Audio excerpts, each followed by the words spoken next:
What's up, YouTube? I am the Vanilla Nerd, and today I want to talk about the most recent Star Wars show, The Acolyte.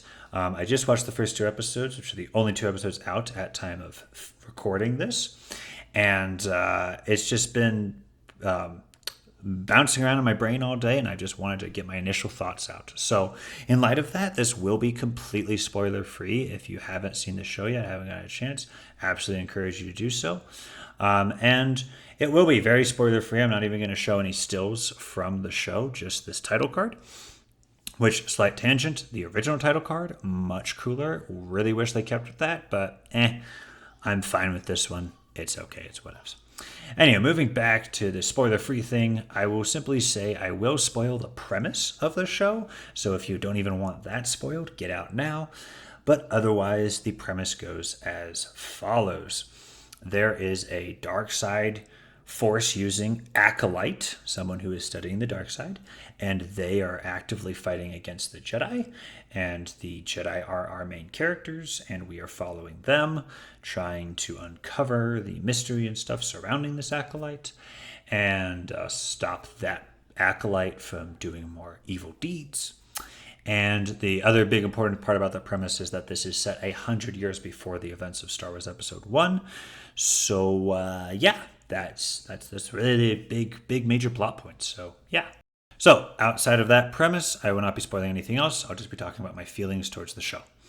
And those feelings are that it was a really good show. This is exactly the kind of show that I've been wanting. Now, I recognize and appreciate that that is not going to be the same for everybody. There are going to be a lot of people that don't really like the even very premise of this show. And I'll get into that in a second. But I first want to praise it because I am just really happy that there's a Star Wars show that I can be excited about, that is fun, that has characters that I actually like. Like, that is a huge thing, is that, I'm not going to spoil any of the characters' names or motivations or anything, but I just like the characters, Like, I previously really enjoyed Ahsoka and Ezra and Sabine, three of the main characters on the Ahsoka show, and yet I really struggled to connect with their characters in the Ahsoka show, it was hard. Like, yeah, I kind of liked them and kind of,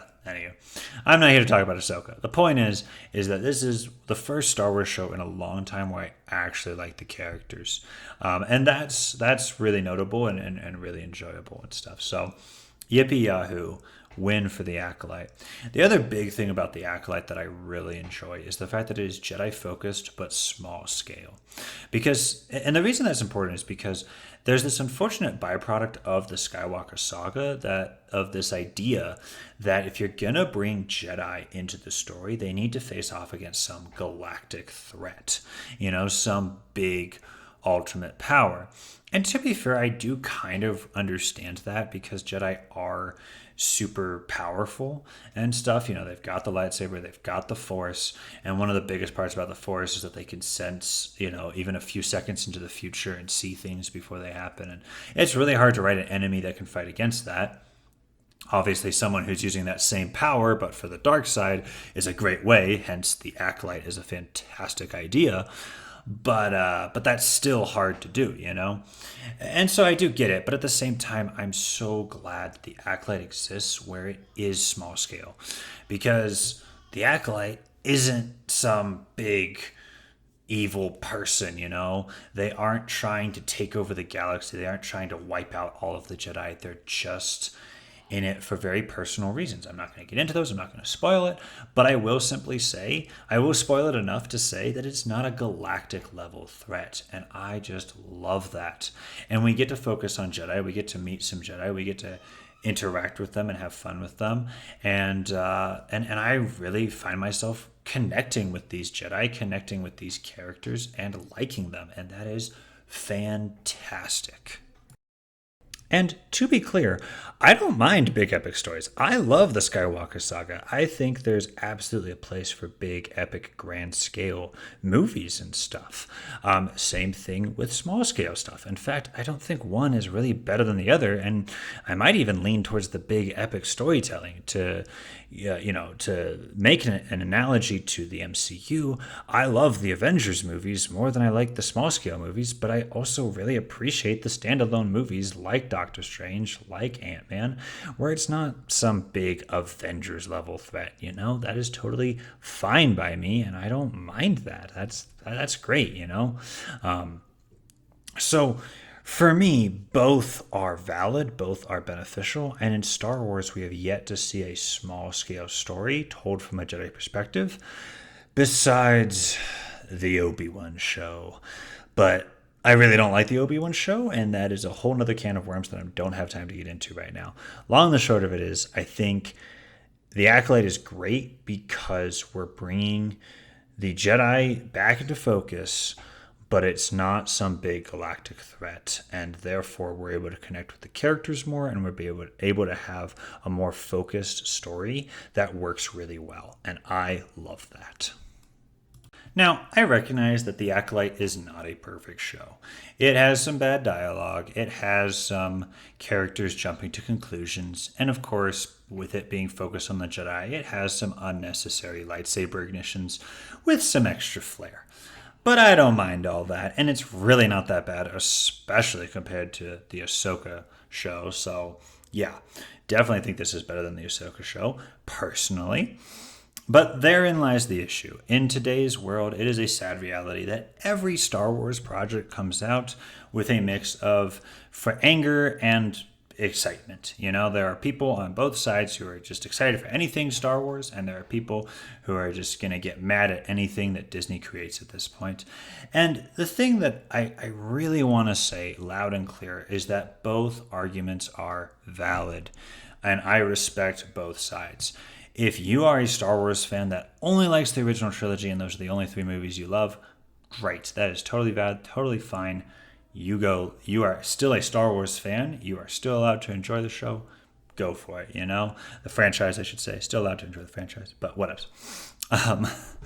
Point is, I respect that, And at the same end, if you just love everything Star Wars, even the stuff that most people will say, yeah, that really wasn't that good, maybe you even love the holiday special and you think it's just amazing and fantastic. That's also totally valid. You are still a Star Wars fan and you are allowed to enjoy it. And anyone in between. So that's my personal opinion. And so the point of me sharing this video is just to say that The Acolyte is a great show for me. I really enjoy it, and I would absolutely recommend it to a friend, with the caveat and understanding that not all of my friends are going to like it on the same level that I do. For me, this is exactly what I've been wanting. A Jedi-focused story that focuses on the small scale, and that's fantastic, and I love it. Now, I do want to acknowledge the main elephant in the room that turned a lot of people off from The Acolyte, and that is its premise. Now, ironically, the premise of The Acolyte is set 100 years before Star Wars Episode 1.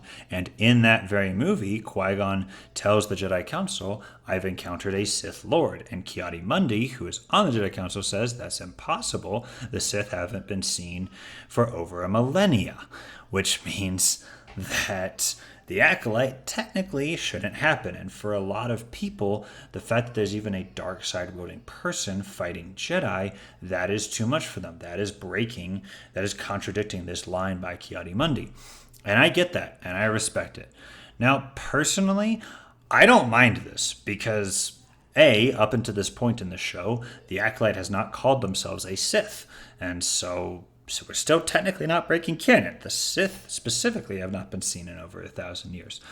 But if people interpret it as someone with dark side powers hasn't been seen in 1,000 years, well, okay. Then under that interpretation, that very wide interpretation, then yeah, this is a problem and that breaks canon.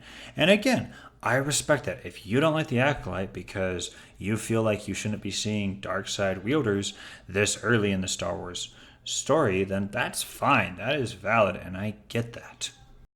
But for me, that's not a problem because I sympathize with the writers. Mundi's line has always bothered me, even before The Acolyte came out, even before Disney bought Star Wars. I never liked this idea that the Sith haven't been seen in over 1,000 years, because now it's so hard to tell a fun story in those previous 1,000 years. Because if you're gonna have a Jedi story, you want your Jedi to fight against someone who has a lightsaber, and the main way to do that is with the Sith, but you can't have the Sith because they haven't been seen in 1,000 years. So I absolutely sympathize with the writers. Now, of course, there are two obvious solutions. One is give a lightsaber to someone who isn't dark side wielding, i.e., a Mandalorian, and you can tell a fun story that way. But the Jedi use the Force, so there's so many other abilities the Jedi have that would make it so that just putting a lightsaber in the hands of a regular person would be complicated and hard, and it wouldn't solve all your problems. Let's put it that way. On the flip side, doing it 1,000 years in the past also has its own bit of issues because, well, while I love the Old Republic, there's always been one big problem, and that is the problem of technological stagnancy. And man, this is annoying because it's just the fact that in order to tell a fun Star Wars story that feels like Star Wars for the Old Republic, you have to still have starships and starfighters and Jedi with lightsabers, and it still has to look like Star Wars.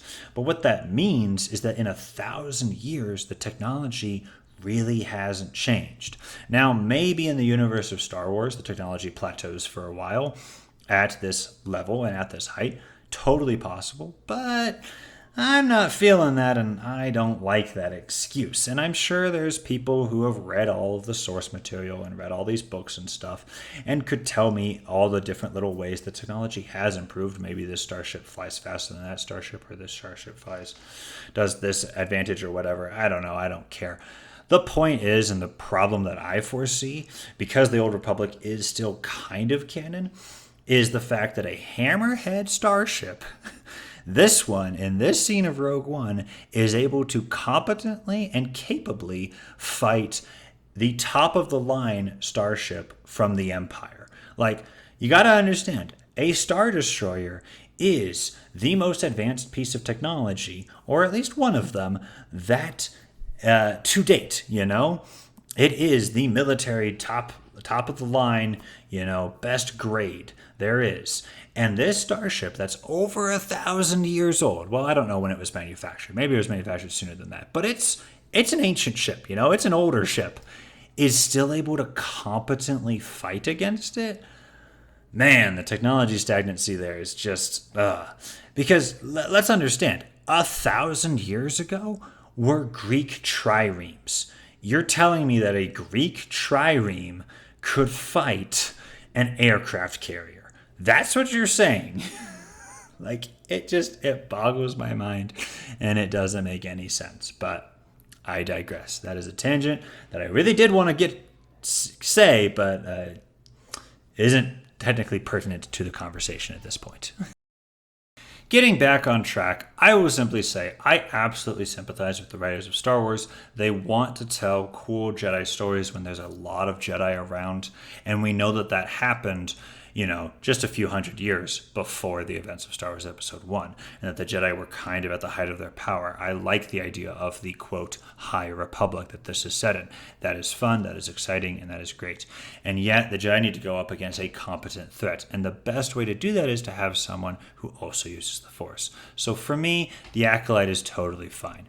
And I'm not saying that this is the backstory or not, but personally, in my head, I've always thought that it's 100% possible that there is a Force user who slips through the cracks, who the Jedi didn't find, someone who who's Force sensitive, who absolutely could have joined the Jedi Order, but they just missed it, and through a series of tragedies, ends up becoming bitter, becoming angry, and drawing on the dark side of the Force. And as we very well know from many characters in Star Wars, the dark side of the Force is a way to quick power and ability. And so it is very feasible that someone who slipped through the cracks, who draws on the dark side, could reach a state where they could challenge a Jedi who has trained all their life to be a Jedi, that they could challenge them and fight them. The other thing you have to realize is that a Jedi's training isn't all about combat and lightsaber skills.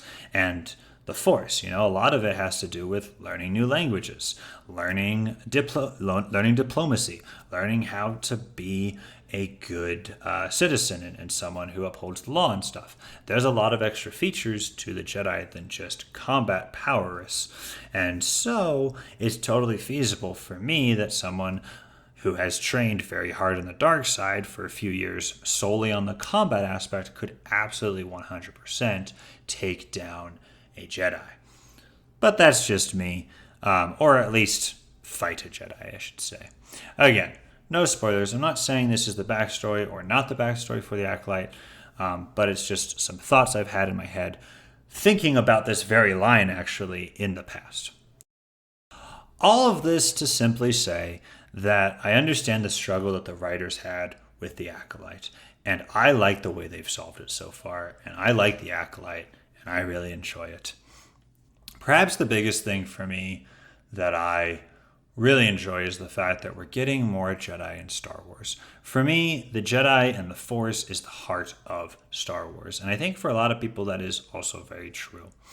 Because the thing is, if you strip away the Jedi from the Star Wars story, you're left with a okay sci-fi world that has some cool armors, has some cool blaster bolts and ships and stuff, but it's really just kind of a slightly dystopian world that isn't very lifeless. It doesn't have a lot of life in it, doesn't have a lot of uniqueness to it compared to other sci-fi worlds and stuff. The thing that makes Star Wars unique, that makes it interesting, is the Jedi and Sith. And so I am so happy that there is a show, The Acolyte, where that is explored more. The Jedi, the Sith, the nature of both is explored and shown, and it is entertaining and has been very rewarding so far to watch and to enjoy. And so I am so excited for the rest of the season.